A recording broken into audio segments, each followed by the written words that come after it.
a priori, hein, j'ai entendu qu'il était en marche. T'as entendu qu'il était en marche. Oui. Et donc, J'ai mis et l'enregistrement. et qu'ils ont été voir éventuellement donc mon site sur Internet où il y a plein d'infos sur comment je travaille, ce que je propose. Je propose pas énormément de choses, je propose essentiellement des groupes de supervision et une formation que j'avais lancée il y a déjà plein d'années parce que j'ai jamais su apprendre autrement qu'en essayant de transmettre. Donc ma façon à moi d'apprendre, c'est d'essayer de former, de transmettre quelque chose. Et en transmettant, ben, on voit si on est plus ou moins clair, plus ou moins capable de soutenir une argumentation, d'alimenter les choses. Et puis, on est soumis à des gens qui vous posent des questions, qui apportent des connaissances différentes. Et donc, du coup, je trouve que être formateur, c'est se former, quoi. Tout à Donc, fait. comme il y a eu Calliope, je suis plus formateur maintenant quand j'interviens dans la formation que j'ai, dans tous les documents que j'ai écrits et que j'ai préparés, la formation qui s'appelle Approche systémique coopérative. Je suis devenu conférencier. Parce que je veux pas passer sous les fourches de Calliope. Je suis trop vieux pour ça. J'ai assez joué à ça, ou à passer des examens. Donc, j'ai changé un peu de statut. Je fais des groupes de supervision que j'appelais au départ formation à partir de la pratique. Parce que je pense que ça se renvoie en permanence. C'est quand même le but de nos métiers, c'est la clinique. Alors, je ne sais pas, j'ai besoin de savoir, moi, si les gens ce soir sont tous plus ou moins coachs, thérapeutes, accompagnants, formateurs, enseignants. Je pense qu'on est dans des métiers de relation, des métiers que je dis d'accompagnement globalement. Après, on s'invente des portes d'entrée fondées plus ou moins sur nos compétences. C'est-à-dire que on pense qu'on a une formation de psycho, donc on pense qu'on est psychothérapeute. On a une formation de coaching, on va se limiter aux aspects professionnels, sauf quand on vire au coaching perso parce qu'on a besoin de gagner sa vie quand même. Donc, moi, je suis un peu, je suis pour qu'il y ait des frontières, mais à condition que les frontières, on puisse les franchir assez facilement, assez souplement en tout cas. Les frontières, ça permet d'articuler des espaces différents, de reconnaître ces différences, mais pas être dans l'exclusion. La frontière, c'est pas un mur infranchissable, c'est une zone de transmission, c'est une zone de passage, c'est une zone qui permet de construire des identités différentes. Donc, de se différencier, mais pour me différencier, il faut qu'il y ait quelque chose de différent qui existe. Donc, il faut qu'il y ait une relation. Si on est pareil, c'est de la fusion. Si on est complètement différent et unique en son genre, c'est la solitude. En tant qu'être humain, bah, on vit de nos échanges, donc il faut qu'il y ait créé des différences. Les différences sont créées par les relations, et les relations créent les différences. Donc, les différentes approches, pour moi, euh, ce qui est le point commun, c'est que ce qui est au centre, c'est que ça se déroule dans un espace de rencontre, dans un espace de partage. Et donc, tous les outils qui nous servent à penser le lien, à penser la relation, sont des outils utiles. Il y en a plein, il y en a mille. La systémique en est un qui est un peu plus large que la relation duel, puisqu'elle considère que chaque individu, chacun de nous, on est dans des espaces à multiples niveaux, des espaces hétérogènes.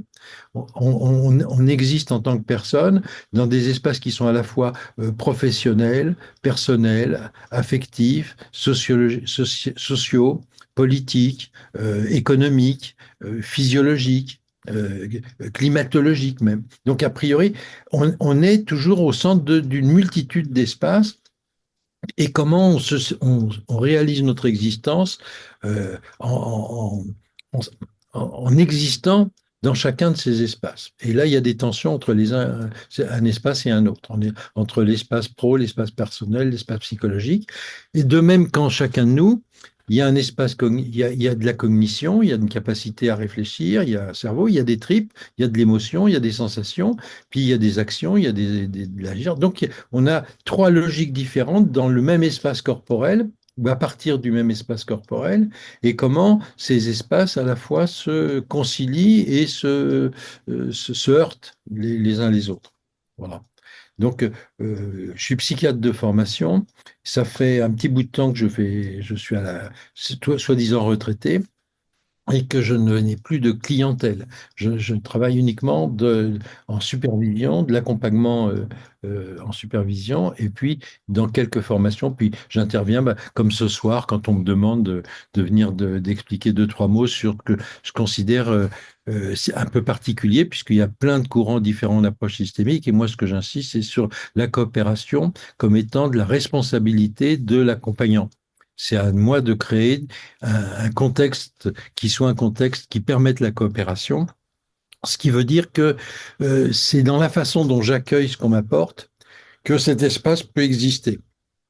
Voilà. C'est pas la coopération, c'est pas la soumission du client au désir de l'intervenant, c'est la capacité de l'intervenant d'accueillir les difficultés dans lesquelles les clients viennent le mettre. Voilà. Donc, les gens qui sont en difficulté viennent nous voir, et bien sûr qu'ils viennent nous voir avec leurs problèmes, ils viennent nous voir parce qu'ils ont des problèmes, donc c'est normal qu'ils nous mettent en difficulté puisqu'ils le sont eux-mêmes en difficulté. Et c'est comment on accueille ça. Voilà.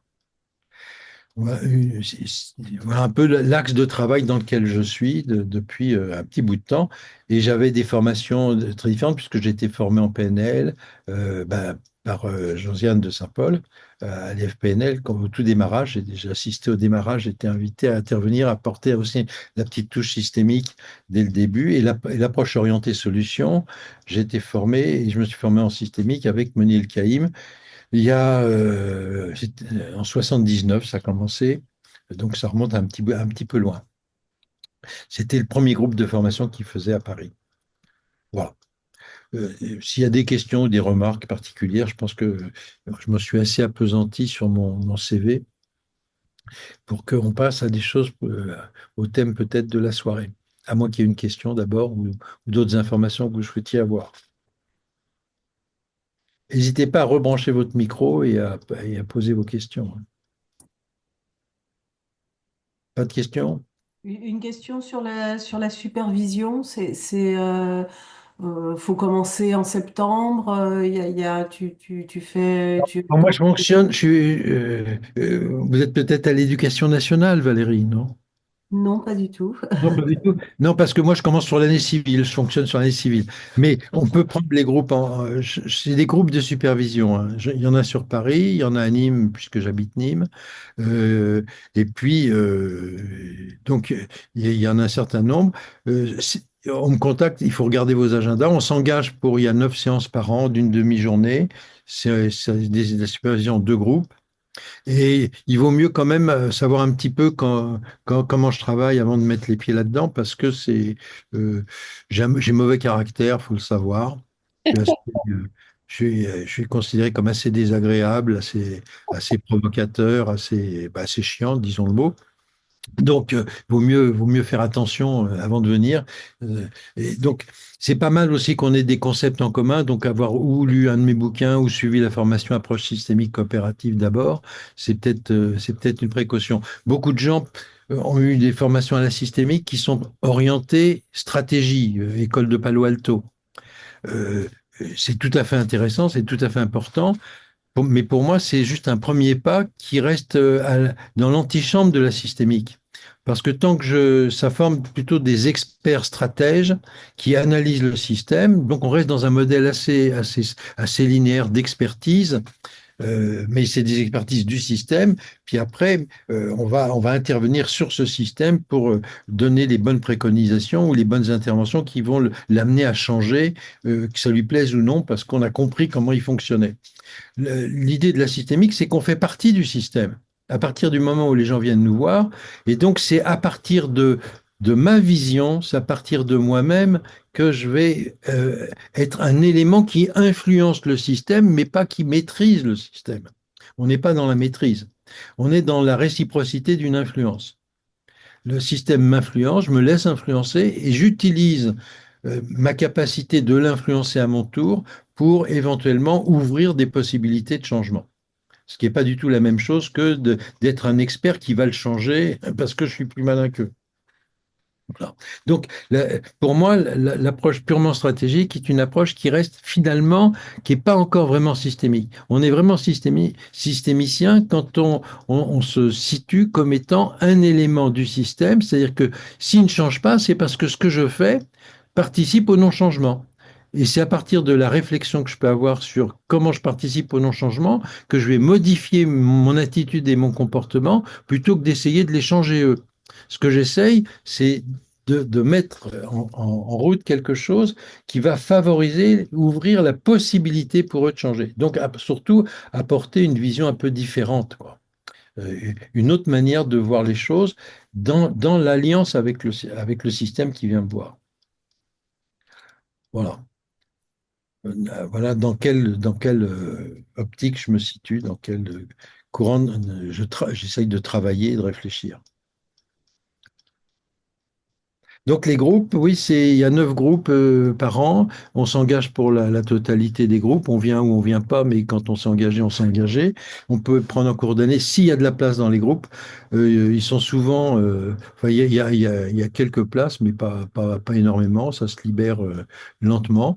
Les gens qui viennent et s'ils repartent pas tout de suite, habituellement, ils ont tendance à y trouver leur compte assez longtemps et ils viennent, ils persévèrent dans la continuité.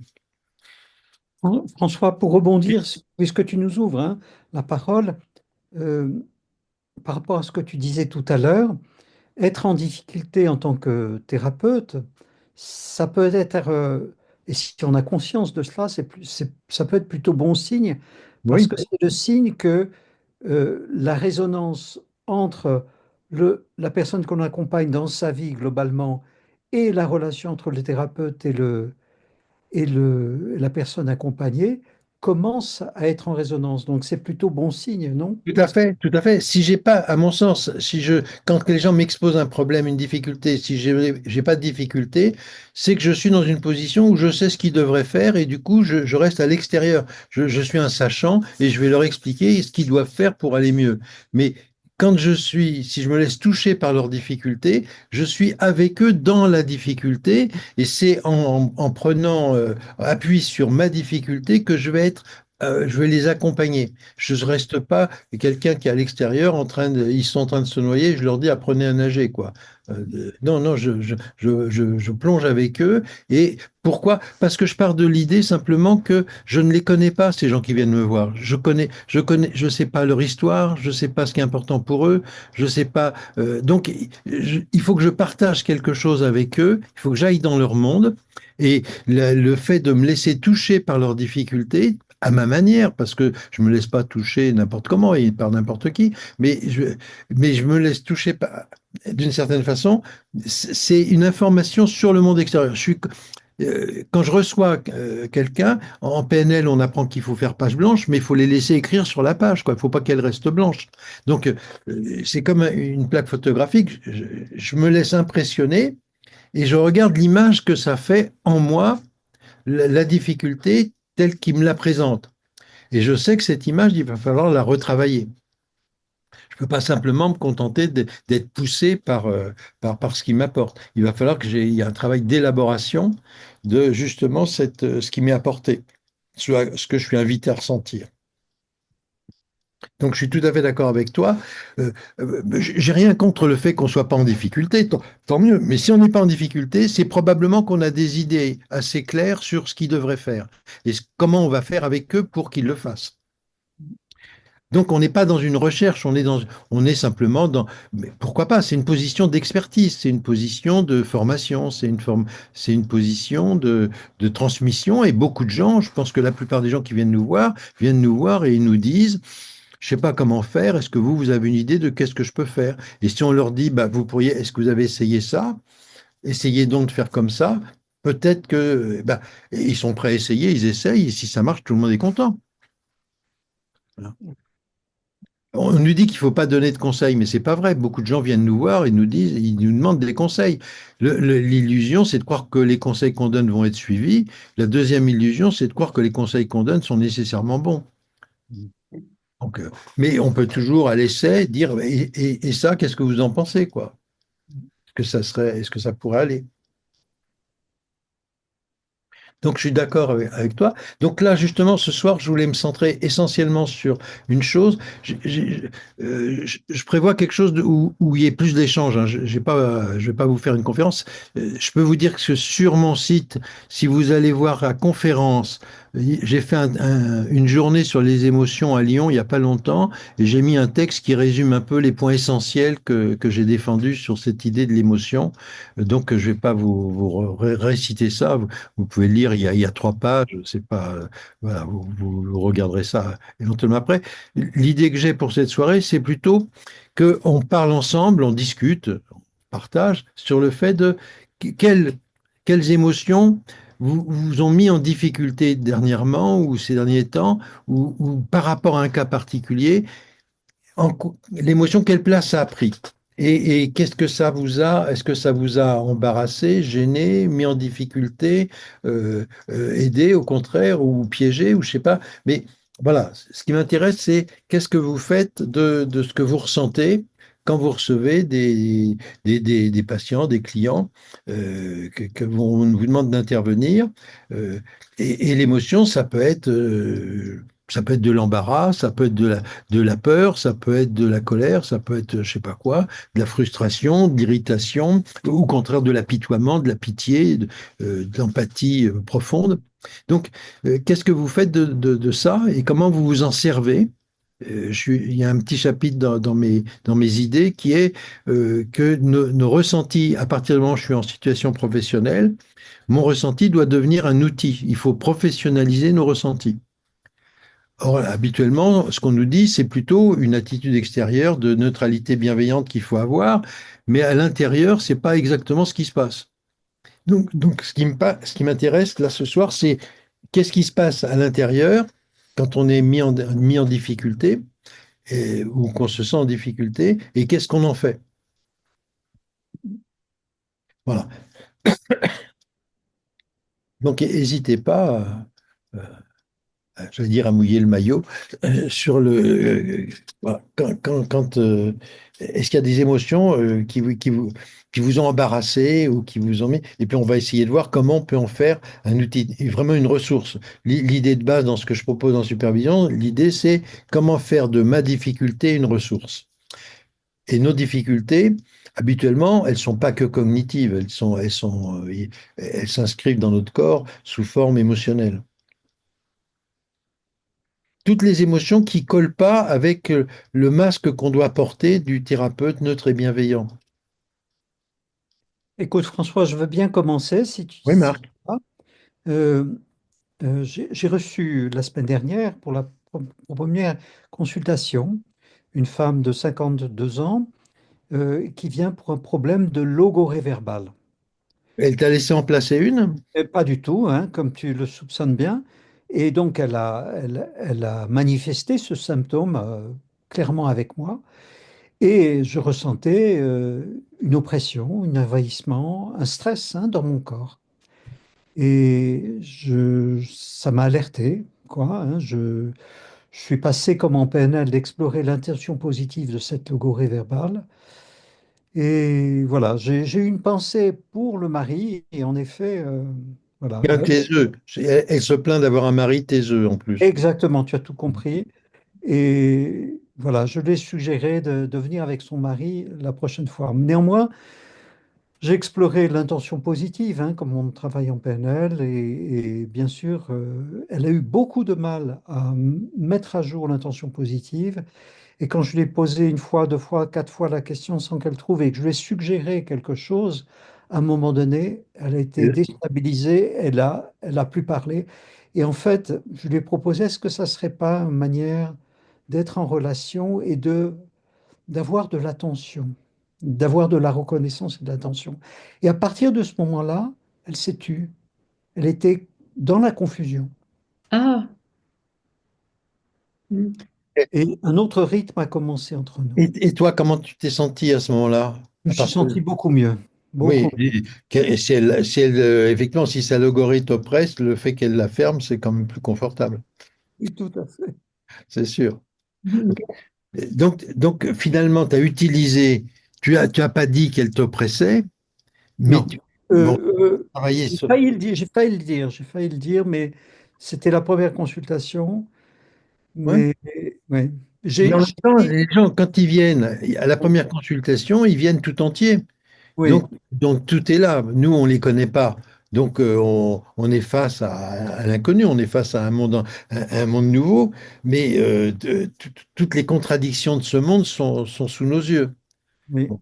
Donc, quand tu lui demandes quelle est l'intention positive de ça, déjà, c'est plutôt sympa parce que tu lui dis pas quelle est l'intention négative ou en quoi. Bon, mais, mais elle arrive. Ce qui est intéressant, c'est qu'elle a pas, elle a pas d'idée. non, non. Que elle Alors, sent- surtout que je l'ai mis sur la piste avant de lui suggérer. Je lui ai dit, mais votre mari, votre compagnon de vie, envisage de partir. Et vous m'avez dit que la crise de logorée a commencé à partir de là. Donc, je l'ai mis sur la piste. Et Ah quand oui, je lui ai dit oui. à quoi ça sert, elle était très silencieuse. Elle ne savait pas, elle était dans la confusion. Alors, c'est intéressant. On aurait tous, on rencontre des gens comme ça. Mm. Euh, mais le symptôme peut être porté par des gens très différents et avoir des intentions positives cachées très différentes aussi.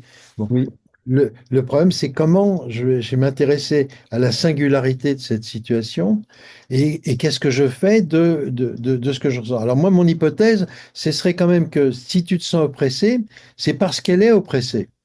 C'est-à-dire oui, que c'est un trop plein de ce qui l'oppresse qu'elle transmet à travers sa façon d'être dans la logorée. Elle te oui. laisse pas placer une, mais en même temps, c'est comme, pour capturer l'autre, pour capter l'autre, et on se sent enfermé, on se sent coincé. Et ça correspond bien à ce que tu dis, c'est-à-dire, elle veut pas que son mari se barre, et elle utilise cette technique-là comme si ça allait le faire rester, alors que ça ne fait qu'une chose, c'est lui donner envie de partir. Exactement, exactement. Un autre ressenti que j'ai eu, c'est beaucoup de compassion pour le mari. Alors qu'il n'était pas là, mais bon, C'est pas tu, là.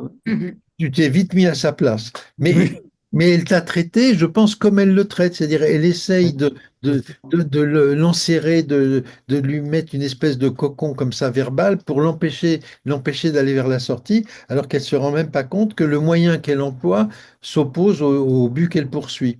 exactement. Oui. Bon. Alors, on est des bricoleurs, ça c'est vraiment important. C'est-à-dire qu'il n'y a pas eu une bonne solution à un problème quel qu'il soit. Il faut bricoler, il faut inventer une solution avec nos clients et on la bricole aussi avec nos ressentis. Donc, tu as trouvé un moyen euh, en utilisant cet outil PNL sur l'intention positive. Moi, je me méfie toujours un petit peu parce que, effectivement, ce qu'on rencontre souvent, tu l'as rencontré avec elle, c'est les gens viennent, ils se plaignent d'un truc. Je suis logorique, je peux pas m'empêcher, c'est plus fort que moi, nanana. Et on lui dit quelle est l'intention positive de ça. Alors c'est déjà mieux que de lui dire en quoi ça vous arrange. Oui, C'est mais c'est quand même le voisin de palier de en quoi ça vous arrange. Et oui, l'intention positive, ça m'emmerde. Donc je vois pas l'intention. Leur première réponse, c'est je vois pas. oui, c'est ça. Je sais pas. Donc, il faut les mettre dans un certain état de relaxation, de détente, d'hypnose légère ou de transe légère pour qu'ils commencent à accepter que, il y a peut-être leur inconscient leur envoie un message positif, essaye de faire quelque chose pour les aider et tout. Bon. Euh, je trouve que si je pars de l'idée que c'est empêchant, je vais lui demander, tu pensais au mari. Je lui demanderais, à votre idée, en quoi c'est gênant? Je la suivrai pas à pas. En quoi c'est gênant cette logorée? Oui, oui, oui, tout à fait. Alors, là, il a peut-être une réponse. En quoi ça vous gêne, puisque vous venez pour que je vous aide à être moins logorique? Et puis, mon idée est toute simple, c'est, et si vous ne l'avez plus, quels inconvénients il pourrait y avoir de plus l'avoir, de plus le faire? En quoi ce serait embêtant? Et pour qui? Et on va avancer progressivement sur l'idée que on va arriver peut-être au même point, c'est-à-dire que bah, si je parle plus, mon mari il va se barrer parce que il va bien croire que je lui fais la tête ou que je veux plus lui parler ou que je sais pas quoi, tu vois. Je dis ah bon, vous pensez que c'est ça qui vit? À votre idée, comment lui il supporte que voilà. Et on va, je vais plutôt prendre l'idée de euh, l'aider à voir est-ce qu'elle peut est-ce qu'elle n'a pas oublié son mari en cours de route. Elle veut l'empêcher de partir, mais elle oublie justement qu'est-ce qu'elle fait pour le faire rester. Est-ce que justement c'est pas pour le faire rester qu'elle fait ça? Oui, oui, tout à Et fait. tu vois, en disant, une fois de plus, je ne cherche pas les avantages de la situation présente qui lui pose problème, je cherche les inconvénients de la situation dont elle rêve. Et ces inconvénients-là, est-ce qu'on peut regarder de plus près? Est-ce que si elle est plus logorique, ce qui risque de se passer, ce qu'elle imagine qui va se passer, est-ce que c'est pas pire que la situation actuelle? Mhm. Effectivement, si elle dit plus rien à son mari, elle a l'impression de le lâcher, de lui lâcher la bride, de l'abandonner, ou de risquer d'être abandonnée par lui à ce moment-là. Mhm. Retient la relation par la parole. Et là, je vais m'utiliser en lui disant, si vraiment, là, tu as pu en placer une, moi j'ai vu des gens, ils te laissent pas en placer une pendant 1 heure. Tu peux vraiment, à chaque fois que tu essayes de dire, attendez, je vous explique. Non, non, faut pas les interrompre. Euh, Là, j'ai envie de dire, à un moment, j'ai envie de dire, vous savez, j'ai un petit, juste à la fin, je dis, j'ai un petit souci, j'ai l'impression que j'ai pas le droit d'exister. Oui, oui, d'accord. Alors là, effectivement, ça les étonne un petit peu. Ou alors, je suis encore plus vachard des fois quand quand je leur demande, mais pourquoi vous me dites tout ça? C'est pour que vous compreniez. Je leur dis, mais vous savez, je suis pas complètement con. Si je comprends pas, je vous demanderai de m'expliquer. Bon. Enfin, il y a 1000 façons dont on peut interagir avec ça, mais le problème, c'est de comment je rentre dans ce monde-là par la porte, parce qu'ils me font vivre. Comment je vais l'utiliser? Là, je trouve que tu l'as utilisé tout à fait, d'une façon tout à fait intéressante. J'allais dire intelligemment, mais bon, bah, il n'y a pas de façon idiote de faire les choses. Il y a des façons maladroites, puis il y a surtout des façons qui se révèlent inefficaces à l'usage. Mais là, ça l'a mise en questionnement et du coup, ça lui a un peu coupé le sifflet. Ça l'a mis mais ça me semble important d'anticiper que au prochain rendez-vous, d'explorer quel est le vécu du mari. Est-ce que ça lui donne, la question que je lui poserai au mari, c'est est-ce que ça vous donne envie de rester ou est-ce qu'au contraire, ça vous donne envie de partir? C'est tout à fait ça. En écoutant le sentiment de compassion que j'ai eu pour le mari à la fin de la consultation, je lui ai demandé, est-ce que votre mari serait OK de venir au moins une fois?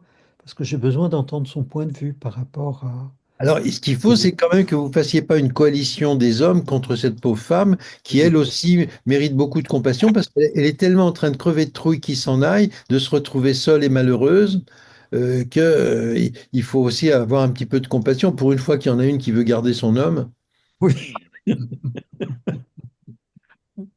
oui, tout à fait. Je serais vigilant à ça, oui. ok?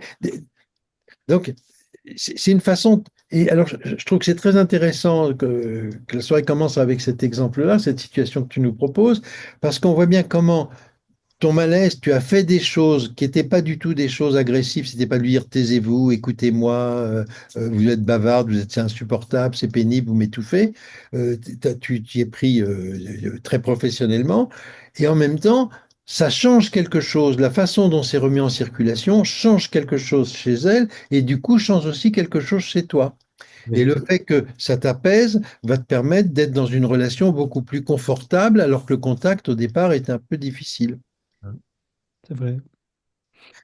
Alors justement, à ce propos-là, une petite incidente, là c'est une réflexion que dans les groupes de supervision, c'est une idée qui m'est apparue et une différence que j'entends pas souvent, c'est de faire la différence entre le contact et la relation. Il y a des gens avec qui on a un contact, comme avec ta dame, qui est un peu difficile, mais on maintient une bonne relation parce qu'on est dans dans l'écoute, dans la recherche d'une compréhension, dans l'idée que si elle fait ça, c'est pas juste pour emmerder le monde, il y a une intention positive derrière, il y a une raison qui la contraint, et on est avec elle à la recherche de l'identification de cette contrainte. Par contre, il y a des gens qui viennent et qui sont très gentils, très séduisants, on a un très bon contact, mais il n'y a pas de relation. C'est vrai. Donc, ça me semble important de ne pas confondre les deux, parce que la relation, il faut qu'elle soit bonne pour qu'on puisse travailler les choses difficiles. Alors que quand le contact est bon, on peut se contenter, il est bon parce qu'il reste superficiel. On n'aborde pas les sujets qui fâchent. Il n'y a pas de tension, on est toujours, ça roule très bien. Mais le contact, il est vraiment très superficiel. Il n'y a pas de relation. euh, Là, il faut que la relation soit forte parce qu'on va aborder des choses difficiles, des choses éventuellement douloureuses, des choses éventuellement honteuses ou enfin délicates. Et pour ça, et la relation, c'est ça que j'appelle la coopération, c'est nous de maintenir une acceptation inconditionnelle de fond, alors qu'on est chahuté, on est maltraité, on est provoqué, on est des fois même plus que maltraité, bon, donc malmené. Et donc ça, c'est pour moi, c'est ça la relation. C'est pas quelque chose c'est une toile de fond. Ce que ça m'évoque, c'est des personnes qui restent dans un moi social Hmm. lors de la consultation et Hmm. qui n'abordent pas, qui ne s'exposent pas dans Oui. leur intimité, hein. Alors, ils s'exposent pas et du coup, on rentre pas dans leur monde, on reste à la porte, on est à l'extérieur et puis on est, comme tu dis, dans un jeu social où nous, on est gentils thérapeutes à l'écoute et eux, ils sont gentils patients qui causent voilà, de leurs problèmes en long en large, mais où on sent bien c'est une protection, c'est plutôt une façade que on n'est pas rentré dans la maison, quoi. Exactement. Qu'est-ce que tu proposes? Qu'est-ce que tu vas dire à des personnes qui restent dans cette Alors, ça superficialité? dépend de ce que il reste, j'en sais rien. C'est à partir de ce que ça me fait vivre. Oui. S'ils sont tellement, comme toujours, ils sont venus, pour quelles raisons sont-ils venus? Ma légitimité, ça c'est un point que je trouve très important, ma légitimité en tant qu'intervenant, c'est parce qu'ils m'ont demandé quelque chose, ils sont venus pour une raison. Donc je leur dis pas que leur raison, elle n'est pas importante et je commence à fouiller partout. Il faut que je parte de cette raison. Donc, quelqu'un qui vient en me disant j'ai des problèmes de relation et qui est très gentil, qui est très policé, il y a rien à redire, on comprend pas, je vais lui dire, éventuellement, je lui dis, c'est bizarre, j'ai un truc, c'est idiot, hein, c'est peut-être idiot, mais j'ai l'impression que c'est comme si vous aviez peur qu'il y ait un conflit, un peur qu'on soit en désaccord, peur qu'on vous approuve pas, peur qu'on vous aime pas, je sais pas. Euh, Hmm. je trouve que ce que vous me dites, tout ce que vous faites, c'est merveilleux. Comment ça se fait que ça marche pas, votre idée? Mhm. Vous êtes tellement, tellement sociable, tellement gentil. Qu'est-ce qui fait qu'est-ce qui manquerait dans cette histoire? Mhm. Tu vois? Ben, c'est peut-être la capacité à accepter justement avoir des relations suffisamment solides pour supporter le conflit. L'avantage de la relation amoureuse, on le voit tous les jours, il y a des gens, ils souffrent dans des relations, on leur demande, mais pourquoi vous restez? Parce que je l'aime. Voilà. L'amour est la raison majeure pour supporter l'insupportable. Donc, Ouais. donc parce que l'amour définit la relation, et dans cette relation d'amour, il peut se passer des choses, on se tape dessus, on s'injurie, on se maltraite, on se réconcilie, on se refâche, on a peur que l'autre nous quitte, donc on le contrôle, et tout ça, on se supporte pas, mais c'est de ne pas se supporter qui fait le lien, qui fait vraiment la solidité, qui crée une relation solide.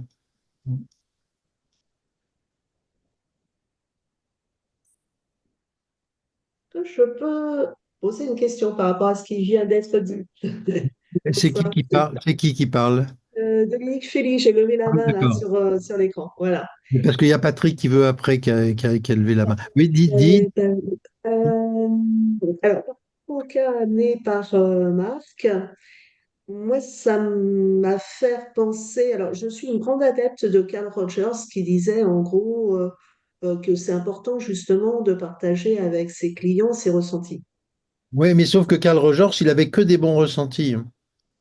Je crois que Carl Rogers a jamais dit à un patient, vous avez une sale gueule, je veux vraiment pas vous voir. Pas vous. Oui, alors, ma question est la suivante. Par rapport à cette situation-là, alors avec beaucoup de précautions, parce que c'est la première fois que Marc voyait cette personne, mais lui dire, au moment où il arrive à reprendre la main, écoutez, voilà, moi je vous écoute parler depuis X temps, X un. Vous venez me voir parce que vous vous plaignez de cette question logorée et je voudrais partager avec vous mon ressenti à ce propos, si c'est OK pour vous. La personne potentiellement dit oui, hein. Mais honnêtement, si elle te dit non, tu le partageras quand même. Donc, inutile de poser des questions dont on ne tient pas compte de la réponse. Oui, ça, c'est juste une formule de politesse. Oui, bah oui. En Je thérapie, on n'est voudrais, pas là pour être poli, hein. oui, On est là pour être vrai, quand même. Et, lui dire, bah, en fait, moi, ce que je ressens à vous écouter, c'est une Oui. forme de pression. Et je me demande si votre C'est mari, quoi? c'est Non, une c'est forme quoi? d'oppression. C'est une forme d'oppression, c'est ce qu'a dit Marc. D'obsession? C'est ça qu'il m'a D'oppression? dit. J'ai pas compris si c'est d'oppression ou d'obsession. D'oppression. Je pense que c'est ce que Marc a dit. Oppression. Et je me Oppression. demandais si votre mari, par hasard, ressentirait la même chose. Oui. Qu'est-ce que tu espères de cette expression de ton ressenti? À part que tu fais une alliance implicite avec le pauvre mari et que tu lui mets et que tu lui balances que quand même, tu lui dis qu'elle est oppressive. Comment je ressens ça? Oui, tu Et ressens ça, mais que tu le ressentes, c'est une chose. Et une fois de plus, c'est là que je trouve il y a dans le monde de la thérapie une erreur qui est de croire qu'il suffit de dire ce qu'on ressent, comme on le ressent, pour que ça ait un effet thérapeutique. Non, il faut penser ce qu'on ressent. Qu'est-ce que tu lui dire, lui renvoyer dans les dents que quand elle fait ça, elle t'oppresse, elle en souffre de faire ça. Lui dire qu'en plus elle t'oppresse, euh, c'est pas, enfin je trouve que je vois pas où en quoi quelle est la visée thérapeutique du truc. je ne suis pas thérapeute, hein, je suis coach. Bon. Oui, bah c'est pas obligé tu peux faire du bien aux gens quand même, hein. Tout à fait, tout à fait. Mais bon, voilà, je fais une différence. Et bon, s'il y a bien, c'est pour progresser par rapport à ça. Donc, c'est lui faire remarquer qu'il y a certaines personnes, dont moi, qui ressentent ça quand elle a ce comportement-là. Et, et est-ce que, elle imagine que d'autres, enfin, que ça peut, qu'est-ce qu'elle en pense? Alors, si elle te dit oui, à part se sentir coupable, qu'est-ce qu'on a gagné? Si elle te dit non, si elle te dit non, Si personne ça va. ressent ça, personne me l'a dit, vous êtes la première, qu'est-ce que t'en fais? Ah bon, bah écoutez, et bien sûr, il faut pas induire le fait que tout le monde ressent ça, hein, je suis bien d'accord, mais ce que Non, mais j'aimerais c'est dire, possible. C'est probable que si elle est comme ça, tout le monde ressent, tout le monde trouve que il y en a que ça peut arranger parce que comme ça, ils n'écoutent même pas, ils font autre chose. Et puis il y en a que ça, et qui effectivement, qui comme toi, vont se sentir un peu. Mais une fois de plus, justement, ça n'est pas suffisant de mettre en circulation notre ressenti pour authentique, honnête, vrai, tout ce qu'on veut. Il faut qu'on pense notre ressenti dans le cadre du travail qu'on a à faire, de coaching ou de thérapie, d'accompagnement d'une personne, et qu'on l'utilise non pas comme quelque chose comme si comme pour accuser la personne de mal faire, parce que c'est ça qu'elle va entendre. Ce qu'elle entend, c'est elle nous met mal à l'aise, qu'elle nous dérange. Il faut que j'assume que c'est mon ressenti, donc c'est à moi de faire quelque chose pour le faire évoluer. C'est pas à elle de prendre soin de moi. Elle vient pour que tu l'accompagnes. Elle vient pas pour que ce soit elle qui t'accompagne. On inverse les rôles. Quand on exprime notre malaise, habituellement, c'est une demande implicite de faites ce qu'il faut pour que je me sente mieux. Et du coup, on est devenu le client. l'intention n'était pas du tout celle-là, c'était de lui fournir une information. Oui, c'est ce qu'on se dit toujours. Je fournis une information, mais ton information n'est pas neutre du tout. Non, Bon, ce donc c'est que pas ce que une vous êtes en train information. de dire, c'est qu'il ne faut pas dire ça. Il ne faut pas transmettre, il ne faut pas. Enfin, Ah, moi, alors, du coup, qu'est-ce qu'on fait de ces ressentis? je dis Si pas. c'est le sujet du truc. Je dis il faut élaborer, il faut penser un peu plus loin, dire nos ressentis. Les gens nous poussent à ressentir des choses. Si je me laisse pousser directement dans le sens de la poussée, je vais alimenter leurs problèmes. C'est ça l'idée. C'est que si je vais, il faut que j'ajoute une valeur, il y a une valeur ajoutée à trouver pour remettre en circulation, pour s'autoriser à remettre en circulation mon ressenti. Il est au service de la compréhension de la difficulté. C'est pas simplement de dire, ah, quand vous êtes comme ça, vous êtes vraiment pénible et autour de vous, les gens trouvent pas que vous êtes pénible quand vous faites ça. Bah, elle va te dire, bah si, il y a plein de gens qui me disent que je suis pénible. Bon, mais une fois que tu as renforcé le fait qu'elle se vit comme pénible, si je lui dis, ah, c'est vraiment, je trouve que c'est difficile, j'ai l'impression que je peux pas en placer une, mais en même temps, c'est ça la méchante connotation positive, mais en même temps, je me dis que c'est comme si vous aviez peur que l'autre s'en aille. J'ai mis un tout petit truc en plus, qui est justement ce que j'imagine. Elle me dit, ah non, j'ai pas du tout peur. Ah tiens, oui, c'est vrai, mon mari, j'ai peur qu'il risque de se barrer, là. Il me menace de partir et c'est depuis que... et, j'avance dans le brouillard, mais j'avance pas sur le mode où je reste à l'extérieur et je dis, là, quand vous faites ça, c'est pas terrible, hein. Là, vous m'emmerdez un peu. Ah tiens, j'ai le Zoom qui a quitté, là. Oui, c'est moi qui ai bricolé. Alors, non, il est toujours là. Non, il Bon, faut que tu enlèves le partage, Marie-Christine. Oh, Enlève le partage, arrête le partage. tu voulais partager quelque chose avec nous. non. Faut Tu que tu trouvais que arrêtes je le parle trop, partage. tu voulais, je suis trop bavard, tu voulais me couper la parole. Pas du tout. Non, non, surtout pas. Non, non, Comme la dame de Marc, là, je t'insupporte pour parler. non, non, non, non. J'arrive pas à enlever le partage, Marc. Tu vas sur en bas la flèche verte partager et tu arrêtes le partage. Ah ben non, j'ai Tout pas. tout en bas de l'écran, tout en bas de l'écran. Voilà. Ouais, ouais, tout en bas, De oui. ton écran, Marie-Christine, il y a quelques Plus petites bas. icônes. Oui, j'y suis, oui. Et Tu as commencé le partage, là. On voit les clients sont venus, Dominique Fély, adepte de Carl Rogers. Ah voilà. Voilà. Ah, l'informatique, hein, c'est dur. Non, je veux dire, on fait de notre mieux, mais justement, là, c'est quelque chose que j'entends si souvent. On croit que dire ce pour Ouais.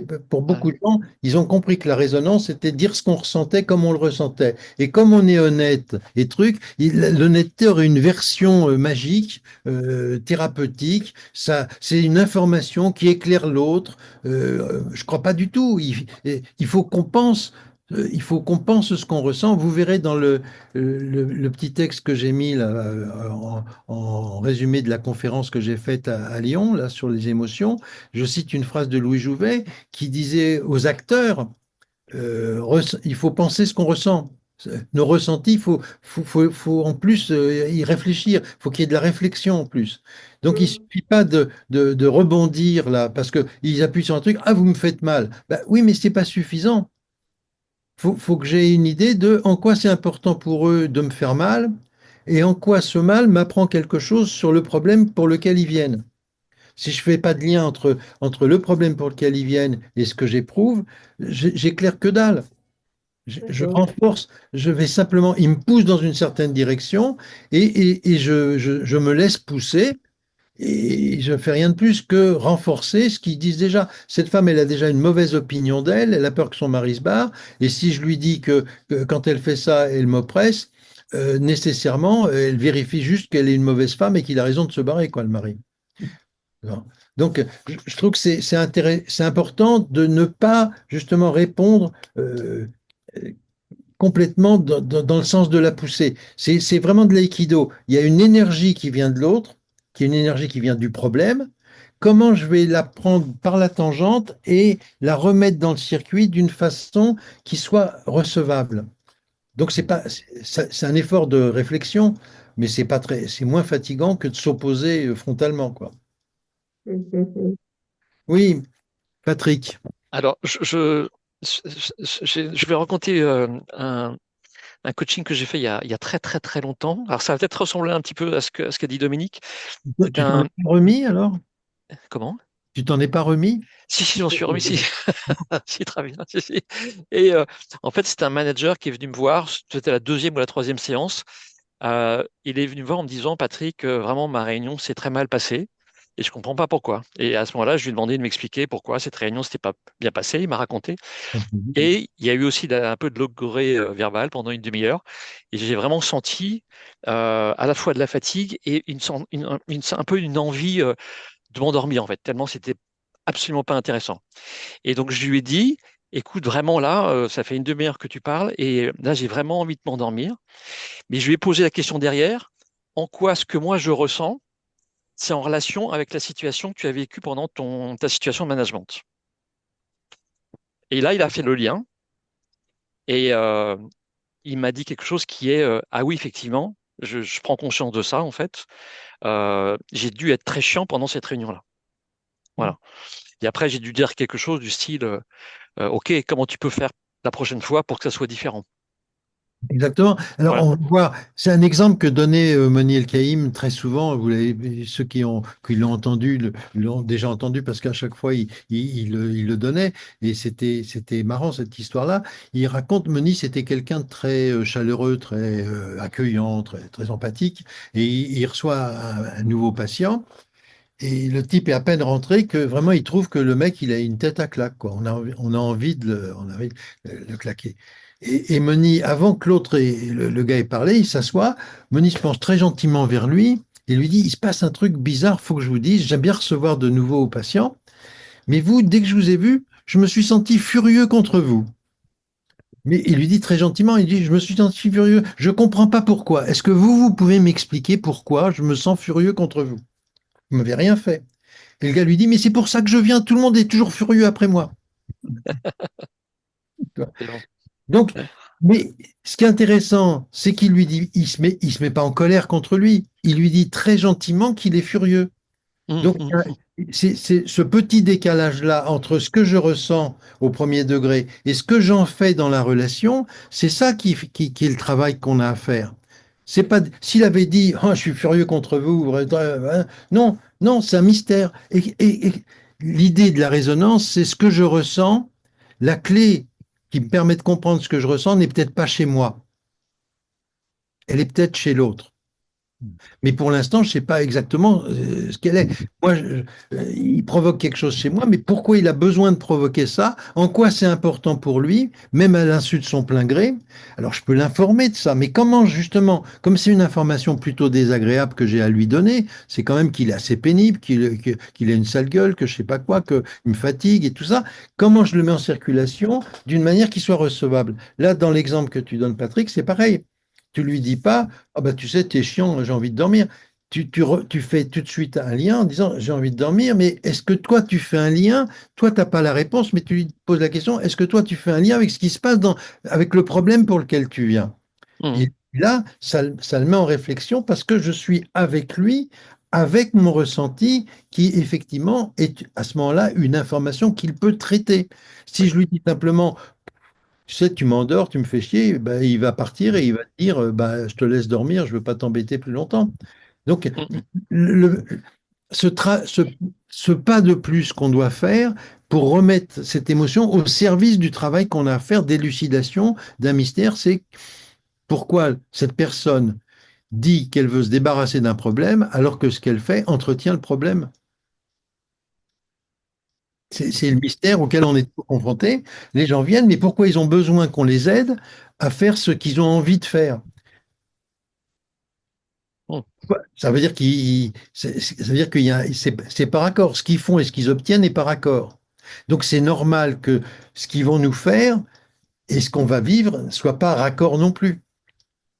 Comment justement je vais accorder les deux, remettre un lien entre les deux, inventer un lien entre les deux. Une fois de plus, ce lien, c'est pas un lien de vérité, c'est exactement ce que tu dis, Patrick, c'est-à-dire c'est un questionnement. Quel lien y a-t-il? Et moi, si je le trouve pas, si j'ai pas d'idée, je peux lui dire, mais toi, quel lien tu fais entre le fait que là, quand tu me racontes cette histoire-là, moi, ça me donne envie de dormir, et le problème que tu as eu dans cette réunion. Et là, il se dit, ah ouais, tiens, j'ai peut-être été un peu chiant. Hum, hum, hum. OK. Hum. Tu vois? Merci. Oui, Ouais. Virginie, Euh, ouais. Ce que raconte Patrick me rappelle aussi une histoire avec un client, euh, un Libanais qu'on m'avait envoyé parce que, en fait, il faisait énormément grimper le chiffre d'affaires et en même temps, toute son équipe était vraiment très, très mal avec lui.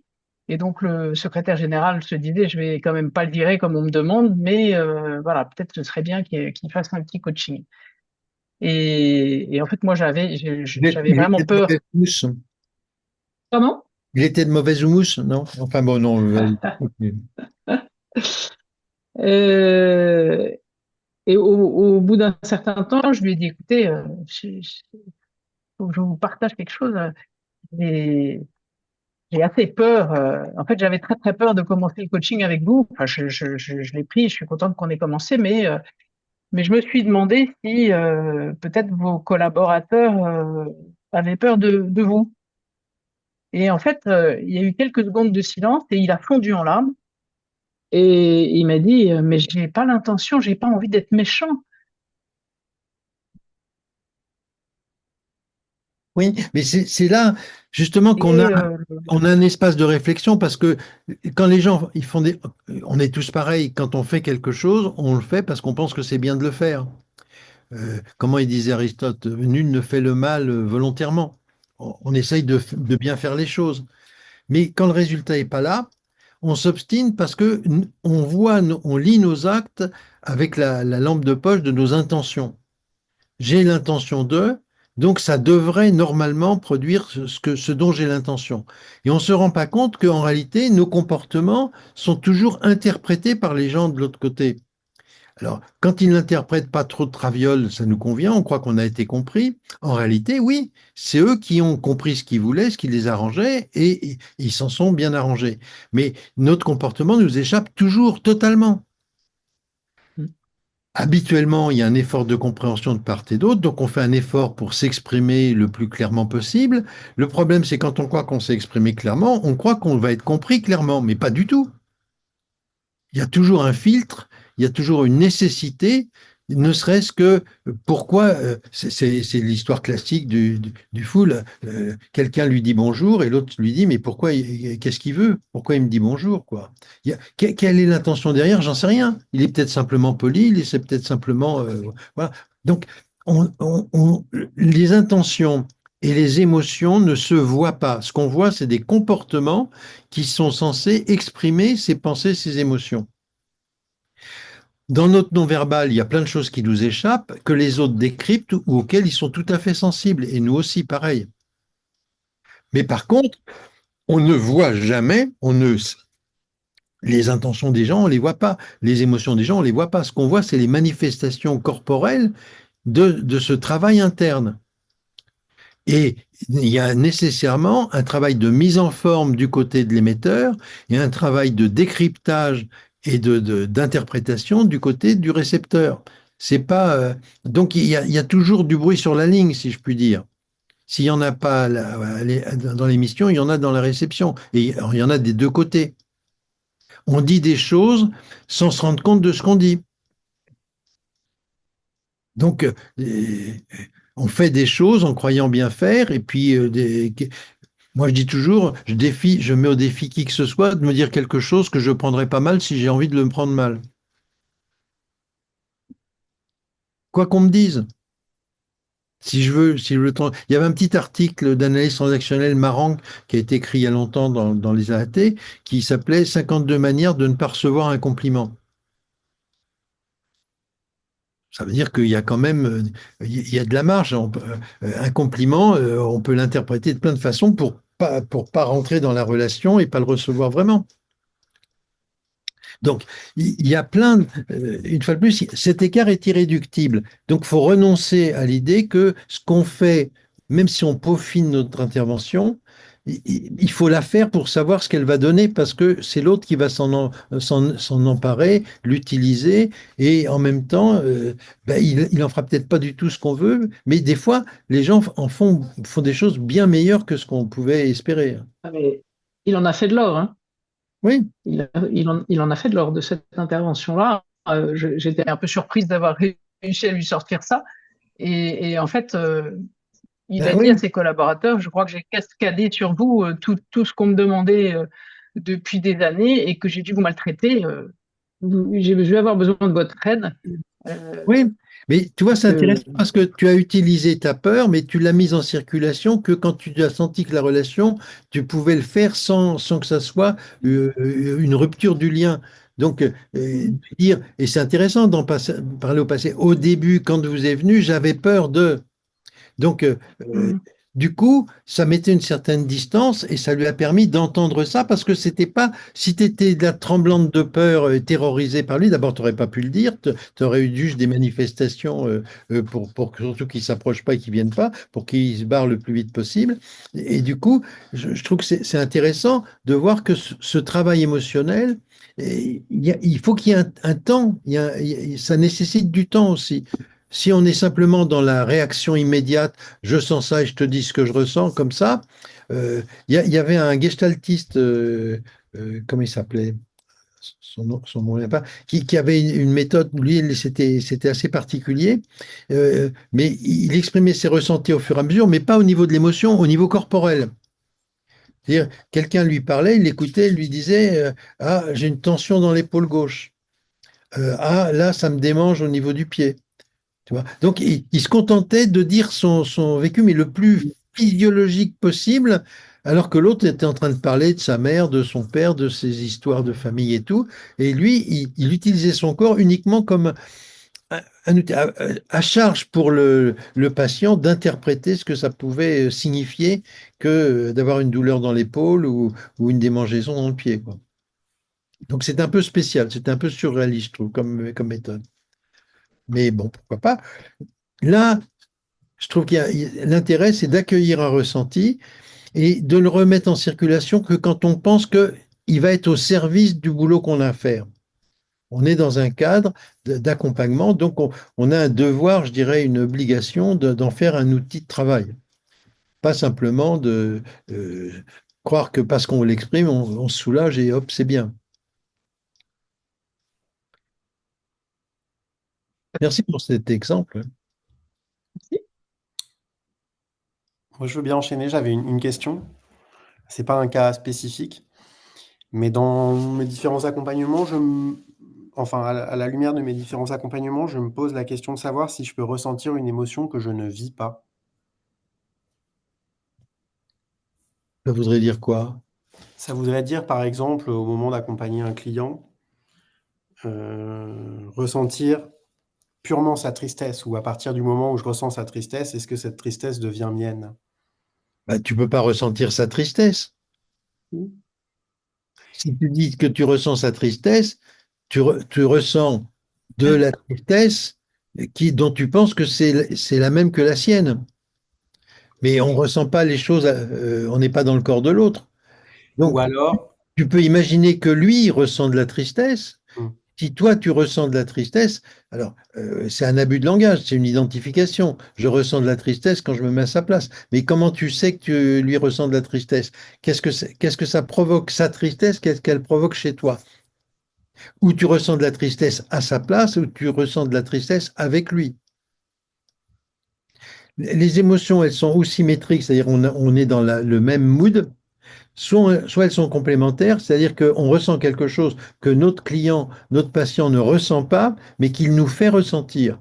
Et habituellement, mon idée, c'est que s'il nous le fait ressentir, c'est qu'il n'en veut pas chez lui. autrement dit, et pour rebondir, est-ce que par exemple la proposition «je sens que tu es triste», c'est une faute de français, par exemple? Le français qui est banal et qu'on fait souvent, non, euh, je vérifie. Moi, je dirais pas je sens que tu es triste, je dirais j'ai l'impression que tu es triste ou je trouve que tu es vraiment triste, ou tu manies. Voilà. Euh, ou si moi, par exemple, quelqu'un me dit des trucs, lui, il parle pas de tristesse, il parle de trucs, et moi, je me sens vraiment triste. Hmm. Je sais pas d'où ça vient. Et je vais lui dire, mais dans ce que tu me racontes, comment tu fais pour ne pas être triste? Ce que tu dis, je trouve que c'est très triste. Comment tu fais toi pour ne pas être triste? Il y a des gens, ils te disent des trucs qui sont complètement, qui indigneraient, Mélenchon, tu n'aurais pas besoin de le pousser, il serait indigné, il est indigné de nature, mais il t'en parle très tranquillement, très calmement.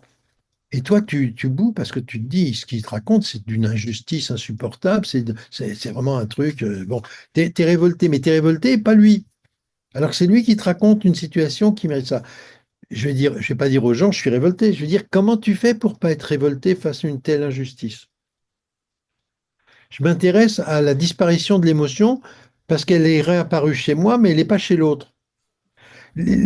Si quelqu'un est triste, me raconte un truc triste, je peux être triste avec lui, on est triste ensemble, mais je préfère lui dire comme c'est triste que de lui dire que je suis triste.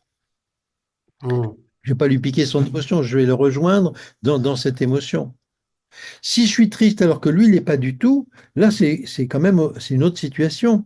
D'où vient ma tristesse quand je l'écoute? Alors, je peux me dire, je vais retourner voir mon analyste, et puis en bout de 50 ans, je devrais arriver à comprendre qu'est-ce qu'il a dit, pourquoi ça m'attriste autant, qu'est-ce que ça vient remuer chez moi, dans mes souvenirs d'enfance malheureux. Je peux aussi me dire en quoi il a besoin que je porte sa tristesse que lui ne peut pas exprimer. Hmm. Et donc, je vais plutôt lui demander où est-ce qu'elle est passée, la tristesse, dans cette histoire-là. Alors, si j'ai une relation, on peut faire des choses très différentes. Il y a pas de j'ai pas de solution toute faite. Je peux tout à fait lui dire, c'est bizarre quand je vous écoute, un peu comme on dit, je me sens profondément triste et j'arrive pas à comprendre pourquoi. Est-ce que vous avez une idée de tout ça peut venir?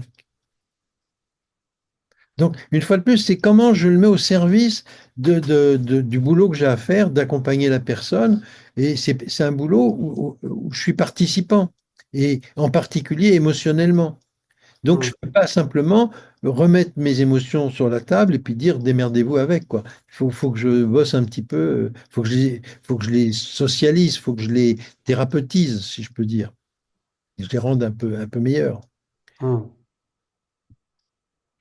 Merci. D'autres.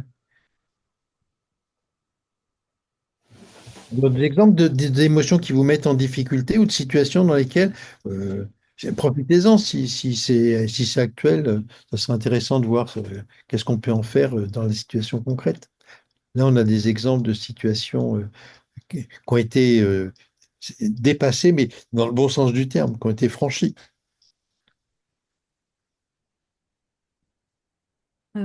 Caroline, Caroline. bonsoir. Alors du coup, moi c'est assez fréquent en ce moment. Donc j'accompagne plus particulièrement un directeur des systèmes d'information d'une entreprise.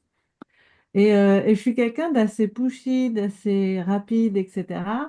Et il est lent, mais il est lent. Et ça ne Et m'exaspère ça énerve, hein, ça énerve ça. pas, là. Mais même dans sa réflexion, alors que je sais qu'à son poste, en plus de direction, ça Oui, mais devrait c'est qu'un homme, et un peu de compassion. Et justement, en fait, bah, c'est actuel, hein, c'est très très actuel. La dernière fois, je ne l'écoutais plus. J'ai pas, je lui ai même pas dit que j'écoutais plus. Tellement dans sa manière de réfléchir, c'est lent. Je sais pas comment dire. Alors, il vient de voir pour quel problème, pourquoi il est en coaching avec toi.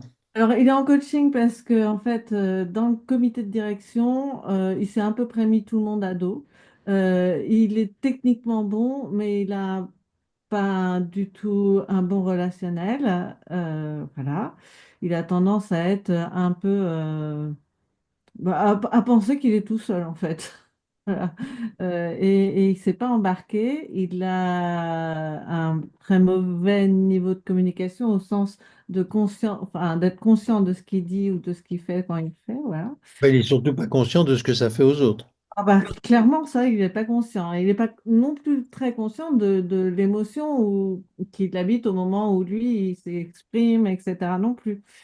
Donc, du coup, quand je le fais réfléchir sur des sujets, sur ses sujets de communication, sur son dernier codir, sur la manière dont il s'est exprimé, moi, je vois la lenteur de réflexion qui se met en route et Ah oui, là, tu lui poses des questions qui sont des questions complètement à côté de sa manière de penser. Lui, qu'est-ce qu'il en pense du but du coaching? Qu'est-ce qu'il veut changer? Il fait de son mieux. oui, il fait de son mieux. Alors, c'est son DG hein, qui l'a mis, Oui, bien sûr, comme 90% des coachings, il y a un prescripteur quelque part qui met la pression parce qu'il faudrait quand même qu'il s'améliore un peu. c'est ça. Sauf que, sauf que il utilise sa méthode à lui. On lui demande de changer quelque chose, mais comme il fait déjà de son mieux, il cherche désespérément, mais un peu lentement, qu'est-ce qui pourrait bien changer? Et du coup, il fait plus de la même chose qui marche pas. Alors, ça, c'est une bonne réflexion, parce que je lui ai dit, mais donc, imagine si tu continues à faire comme ça avec le CODIR et avec, il y a deux autres équipes, il y a deux autres équipes projet à côté. Mais Mais qu'est-ce faire comme ça, faire comme ça, Ah oui, qu'est-ce que je peux ça le veut dire? décrire, je peux le Qu'est-ce décrire. qu'est-ce que ça veut dire pour lui? Il est d'accord que faire comme ça, c'est suffisamment concret et précis pour qu'il sache que ce qu'il fait là pose problème? En fait, quand je dis faire comme ça, c'est qu'on en a beaucoup parlé. Donc, il n'expose pas les sujets. Il les prend comme si tout le monde était au courant. Il a du mal à montrer ce qui va se passer dans 3 mois, dans 6 mois, dans un an. Ça, il a beaucoup de mal à faire ça. Il y a des gens qui le savent, ce qui va se passer dans 3 mois. Dis-moi, Luc, En fait, dans nos métiers, dans le système, moi je suis une ancienne directrice des systèmes d'information. Si nous, on n'a pas de vision un peu concrète de où on va, c'est un peu embêtant. Et donc, au moins savoir en parler, savoir dire concrètement ce qu'il met en place, comment il met en place. Et donc, il contextualise pas. Il dit un peu bêtement des sujets comme ça. une fois de Il plus, c'est un homme, hein, donc faut être un peu indulgente quand même. Hein, bon. Mais il est quand même à ce poste-là. Oui, alors c'est vrai, parce que Donc, techniquement, comment il a réussi à arriver à ce poste-là avec autant d'incompétence? mais parce que techniquement, il est bon, mais relationnellement, il est pas bon. Il n'est pas bon relationnellement, mais jusqu'à maintenant, on se contentait du fait qu'il soit bon techniquement. Donc, le fait qu'il soit pas bon relationnellement fait qu'il a atteint c'est le syndrome de Peters, il a atteint son niveau d'incompétence, et là, ça gêne un peu le monde. Mais c'est eux qui l'ont choisi, qui l'ont mis là. Alors, ils veulent le changer. Toi, quelle idée tu as, quelle hypothèse tu fais sur pourquoi c'est mieux de faire comme il fait plutôt que de faire comme il faudrait qu'il fasse? En quoi c'est mieux d'avoir ce mauvais relationnel que d'avoir les critères extérieurs du relationnel qui serait jugé bon? Alors, deux raisons à ça. Ouais. On a parlé beaucoup de la bienveillance, parce qu'au début, alors ça m'a beaucoup fait rire. Au début, il n'arrêtait pas d'expliquer que le codir, il est bienveillant. Donc, je lui ai demandé une petite définition de la bienveillance. On est à des années-lumière de ce que c'est que la... Le codir ou lui? Le code, il pensait que le codir était bienveillant. Le codir, oui, il doit être bienveillant. Ce serait une caractéristique. Dans un codir, on est bienveillant les uns envers les autres. Voilà, mais lui, il confondait bienveillance et être chez les bisounours. Donc déjà, il y avait une distorsion de concrètement, ben, qu'est-ce que c'est que la bienveillance? Et pour lui, les personnes du CODIR sont effectivement au même niveau. Et donc, il se met dans la tête que comme il est au même niveau, il n'a rien à leur prouver, etc., etc., et que bah, forcément, ils doivent comprendre. Il n'a rien à leur expliquer puisqu'ils ils en savent autant que lui. Voilà. Sauf que non, c'est un expert, ce sont des experts. Autour de la table du CODIR, chacun a une expertise particulière et donc doit prendre en compte l'inexpérience des uns et des autres. Donc, sur un domaine particulier. Mais lui, il ne fait pas attention. Mais en quoi c'est mieux de ne pas faire attention que de faire attention? Ah bah c'est d'avoir pour lui en fait il a beaucoup de mal au regard des autres, au jugement des autres. Et pour lui, ne pas faire attention, mettre ses voilà, c'est éviter de comment il m'avait dit? J'ai pas pris mes notes ce soir. c'est éviter le regard de l'autre, le jugement, voilà, parce qu'il a peur du jugement des autres, et c'est éviter le jugement des autres. Il fait genre comme ça. Ok. Voilà. Il est, c'est l'illustration que je trouve tout à fait intéressante, que tous nos comportements sont structurés sur, il y a deux modes en gros pour structurer un comportement. Soit c'est un comportement qui cherche à produire quelque chose, ou c'est un comportement qui cherche à éviter quelque chose. Mhm. Les comportements d'évitement, habituellement, ça fonctionne pas si mal. Je veux éviter d'être à la rue, bah je bosse. Bon, je n'engueule pas mon patron. Donc, je protège mon truc. Donc, en même temps, on fait les deux en même temps. À chaque fois que je veux quelque chose, j'évite plein d'autres choses. À chaque Mhm. fois que j'évite quelque chose, je montre j'oublie peut-être un peu ce que je veux, c'est éviter. L'évitement a pris le centre, ce qui veut dire que ce que je cherche à éviter est au centre de ma représentation. Et là, je prends toujours la même métaphore. L'ennui de la stratégie d'évitement, c'est que euh, c'est comme au ski. Quand tu veux éviter le sapin, il vaut mieux pas le regarder dans les yeux, parce que sinon tes skis vont vers le sapin. Toi, tu penses que tu veux l'éviter, mais les skis y vont. Donc, l'évitement, c'est une direction qu'on prend. Donc, ce qui m'ennuie dans son histoire, c'est que moi, je veux l'aider à éviter d'être mal jugé. Mais d'abord, pourquoi il se comporte comme si on pouvait que mal le juger? Et est-ce qu'il se rend compte que de vouloir éviter d'être mal jugé le conduit droit à être mal jugé puisqu'il regarde même pas comment il a tellement peur que les gens disent mais ils vont le juger comme quelqu'un qui est insaisissable, qu'on peut pas approcher, dont on comprend pas ce qu'il veut dire, enfin, qui est pas en contact, qui partage rien. Donc son évitement du jugement négatif provoque ce qu'il veut éviter parce que c'est complètement, il est centré là-dessus. Ses comportements s'orientent, on s'oriente involontairement. Tu peux lui raconter la blague, la blague de Lacan. Là. Essaye de ne pas penser à un éléphant. Oui, oui, maintenant que tu le dis, oui, bien sûr. Oui. Donc, moi, mon idée, c'est, je suis avec lui dans le fait que, effectivement, être jugé négativement, c'est insupportable, c'est pénible, c'est douloureux.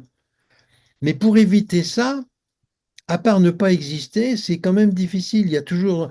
Alors moi, dans ces cas-là, je demande aux gens de relire la fable Le meunier, son fils et l'âne. C'est la Fontaine, il y a tout dans La Fontaine, Mhm. comme dit Lucchini. Et là, il peut pas. Alors, comme c'est des gens plutôt gentils, habituellement, je les titille un peu. Je dis à un gars comme ça, je lui dirais, c'est quand même marrant que vous vouliez être un dictateur. Alors il va se révolter, il dit, mais pas du tout, pas du tout. Je lui dis, il y a un côté poutinien chez vous. Non, sûrement pas. Pourquoi je dis ça? Vous voulez empêcher les autres d'avoir une opinion à votre sujet. Vous voulez les empêcher de penser. Je trouve que c'est quand même un peu, vous poussez le bouchon un peu loin. Vous pouvez ne pas les regarder si vous trouvez qu'ils ont une sale gueule, mais les empêcher de penser, je trouve que c'est quand même difficile. Peut-être qu'ils vont penser du mal, peut-être qu'ils vont penser du bien, peut-être qu'ils vont dire on ne comprend pas ce que tu dis, explique-nous. Alors peut-être qu'effectivement ça va vous mettre en difficulté parce que vous savez, mais vous savez peut-être plus très bien expliquer. Bon, mais en tout cas de vouloir les empêcher de penser, je trouve que ça c'est quand même bon pour éviter d'être mal jugé, c'est quand même pas sympa. Comme il veut pas être mal jugé, quand je lui dis ça, ça le dérange. Je dis, mais qu'est-ce qui vous empêche de les regarder, de dire ça, je sais pas, ou là, j'ai pas compris, ou est-ce que vous avez bien compris ce que j'ai dit, est-ce que j'ai pas été trop long, enfin, voilà, d'accepter que redonnez-leur leur liberté de jugement et vous aurez peut-être votre liberté, un peu plus de liberté aussi pour vous.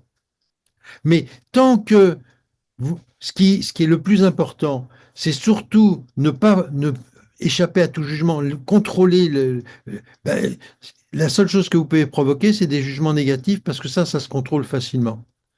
Mais des jugements positifs, ça se contrôle pas beaucoup moins facilement. Ça, c'est clair. Merci. Tu vois? Donc, je vais situer les choses, mais alors, faut le faire moins provoque que je le fais avec toi, mais avec lui, je suis avec lui dans le fait que le point commun, le point de rencontre entre lui et moi, c'est personne n'aime être mal jugé. Mais pourquoi lui, il se comporte comme s'il était sûr qu'on le jugerait mal? Et d'où ça vient, cette mauvaise habitude de croire que nécessairement on aura une mauvaise opinion de lui? Alors là, C'est moi, pas. je lui ai posé la question, hein, mais là, il est, je sens qu'il est dans l'évitement de quelque chose. Je ne Ah non, sais pas. mais moi, je lui demande pas de me répondre. Je lui dis, qu'est-ce que vous avez dû en baver et qu'est-ce que vous avez dû être mal jugé pour que ça soit si important de vouloir à tout point échapper à tout jugement. Mais donc, pour échapper à tout jugement, le plus simple, c'est vrai, c'est de n'avoir aucune relation avec personne. Comme ça, on n'est même pas au courant que les gens vous jugent puisqu'ils n'existent plus. Et je vais faire preuve de beaucoup d'empathie avec un type comme ça parce que ça doit être, je dis, ça doit être épouvantable d'être obligé de vivre dans un monde où on a l'impression que si on met la tête à sa fenêtre, on va se prendre des tomates. Si on sort chez soi, on va se faire agresser. Que quoi qu'on fasse, on va être rejeté, maltraité, mal jugé, critiqué, moqué. Ça doit être insupportable. Ben, oui, enfin, on avait discuté de tout ça et dans l'échange, euh, parce que moi, je lui avais parlé de la légitimité. Il est légitime à être autour de cette table, il a été nommé à ce poste, voilà. Donc, Oui, mais il y a des erreurs de casting des fois, hein. Il était légitime par ses compétences techniques, mais être un bon technicien, c'est pas nécessairement ni être un bon manager, ni avoir un bon relationnel. Donc, moi, j'insiste sur le fait que ce qui a l'air le plus structurant chez lui, c'est cette peur d'être jugé, ce qui suppose quand même plein d'expériences passées où il a été mal jugé, il en a souffert, et qu'une façon de se protéger, tant qu'il y a cette peur, tant qu'ensemble, je suis là pour l'aider à avoir moins peur, mais tant qu'il y a cette peur, je ne peux pas lui garantir qu'il y aura que des jugements positifs. mm. Tant qu'il y a cette peur, je vois pas ce qu'il peut faire de mieux que ce qu'il fait, c'est-à-dire de faire tout pour se faire éjecter de cet endroit. Ah, waouh. Ben, c'est les conséquences logiques. Pourquoi vivre dans un état de terreur permanent? Mais alors, il se dit, il essaye de se consoler en disant, c'est un endroit, où on est bienveillant dans le codir. Non, c'est un bocal de requins. C'est ça. Ben oui, mais lui, il se dit, pour supporter d'y aller et d'y être, il se dit, c'est bienveillant, mais je préfère pas regarder parce qu'il va voir que les bienveillants, ils ont quand même des gueules de requins assez typiques. Mhm. Donc, il a été promu parce qu'on ne peut pas refuser une promotion, mais il n'est pas bien là-dedans. Donc, il faut que je le rejoigne dans le fait que tant qu'il y a cette peur d'être mal jugé ou cette crainte d'être jugé négativement, effectivement, ce qu'il fait, c'est complètement, c'est une protection. Il se met dans une bulle, il se coupe du monde, et là, il est protégé. Sauf que c'est une protection qui l'expose, enfin qui expose le fait qu'il est pas bien à sa place, quoi. Et à un moment, pourquoi il ne demande pas à rester technicien tranquillement dans un domaine où il est compétent et où il est à l'aise? Il pense que là, il est bon. Donc, Parce que il a je un pense jugement qu'il a de positif. Comment? il a de l'ambition, il a envie de cette place. Oui, mais sa peur lui interdit de. Ça- Ah, il a le droit de vouloir cette place parce que ça le consolerait, ça lui prouverait, il aurait un jugement plus positif sur lui. Mais comme il est centré sur l'idée qu'on va avoir un jugement négatif, en réalité, il va jusqu'au moment où il rencontre ce jugement négatif lui-même. ok. On a le droit à fromage et dessert dans la vie. Il peut avoir de l'ambition et l'ambition, elle est savonnée, la planche est savonnée parce qu'en lui, il y a une petite voix qui dit, de toute façon, t'es nul, tu seras mal jugé, t'es incompétent. Je vais te prouver que je suis capable. Je vais te prouver que tant que ça dépend que de lui, ça va. Là, il peut techniquement, mais il faut. Ouais, mais on lui dit, ouais, mais ça, tout le monde le sait. C'est pas ce que tu fais, n'importe qui peut le faire. Il faut plus. C'est jamais assez. Donc, il faut qu'il grimpe. Sauf que ce qu'il rencontre, c'est toujours le jugement négatif interne. Il le rencontre dans le monde extérieur.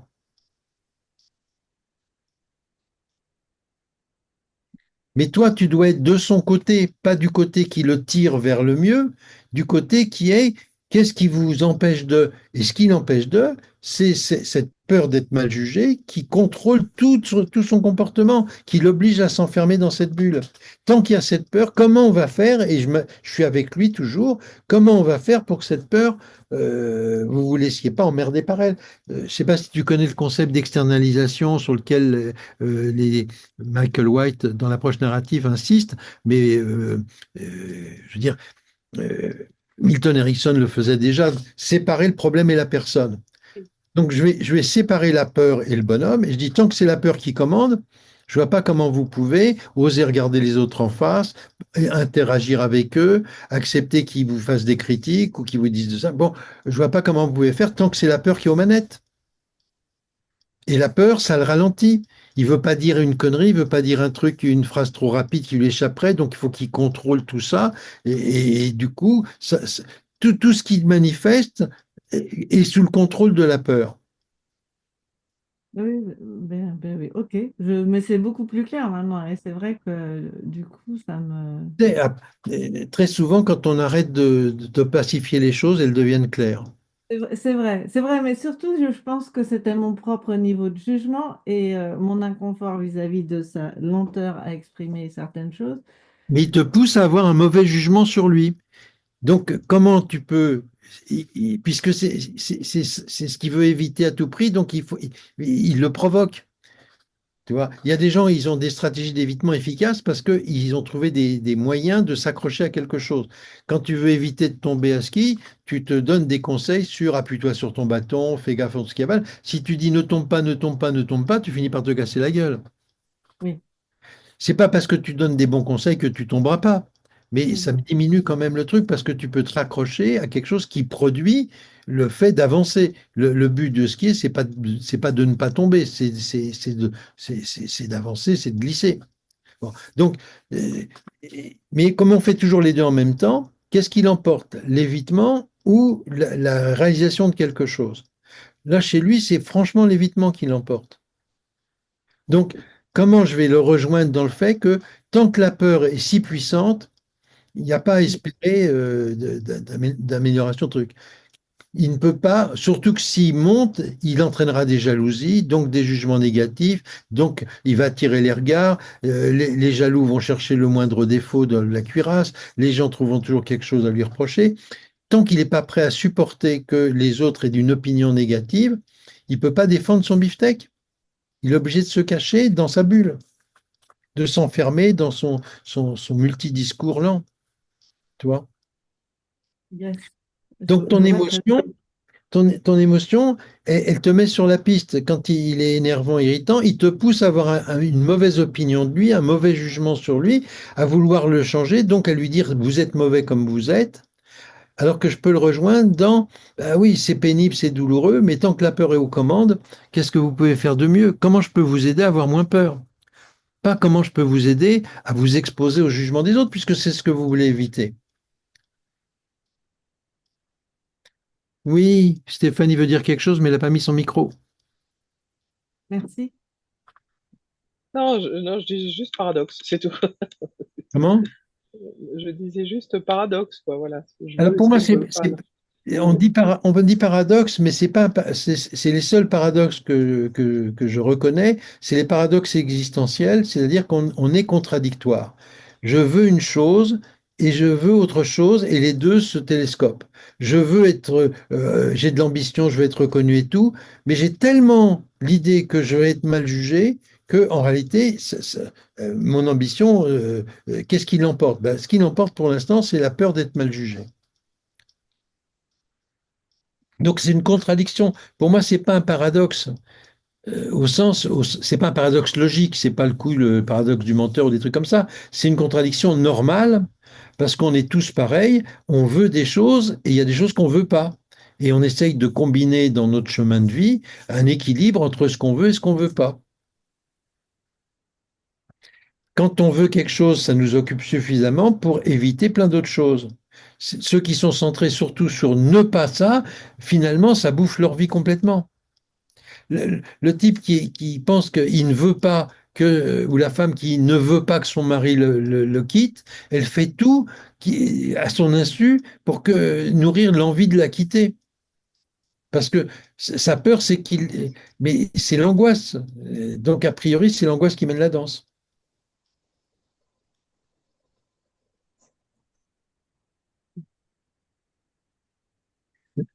Comment disait Freud, hein, ou Lacan, l'inconscient ne connaît pas la négation. Donc, si on pense à quelque chose, tu peux mettre toutes les négations que tu veux autour, c'est cette chose-là qui est essentielle. C'est ça qui mène la danse.